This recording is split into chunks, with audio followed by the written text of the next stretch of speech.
भारतरत्न मौलाना अबुल कलाम आझाद शिक्षक पुरस्काराने सय्यद नाझिया असगर सन्मानित।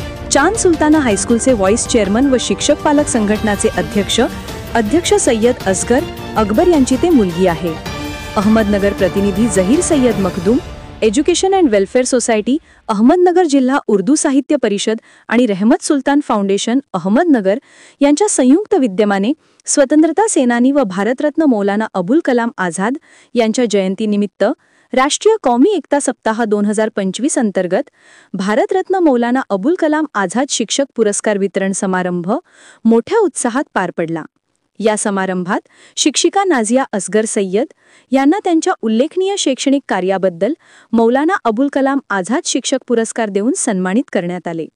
कार्यक्रमाचे आयोजन रहमत सुलतान हॉल अहमदनगर येथे करण्यात आले होते। कार्यक्रमात प्रमुख पाहुण्यांनी मौलाना अबुल कलाम आझाद यांच्या शिक्षण क्षेत्रातील योगदानाचा गौरव केला आणि शिक्षक समाजाला त्यांचे आदर्श अनुसरण करण्याचे आवाहन केले। या प्रसंगी अनेक मान्यवर, शिक्षक, विद्यार्थी व सामाजिक कार्यकर्ते उपस्थित होते। यावेळी सय्यद नाझिया असगर यांनी आपल्या मनोगतात सांगितले की हा पुरस्कार माझ्यासाठी अभिमानास्पद क्षण आहे। मौलाना अबुल कलाम आझाद यांचे विचार आणि शिक्षण प्रेम हेच माझ्या कार्याला नेहमी प्रेरणा देत आले आहे। शिक्षण हा समाज परिवर्तनाचा सर्वात प्रभावी मार्ग आहे। प्रत्येक मुलाला चांगले शिक्षण मिळाले पाहिजे हीच माझी ध्येयवेळ आहे। या सन्मानाने माझ्या जबाबदाऱ्या अधिक वाढल्या आहेत।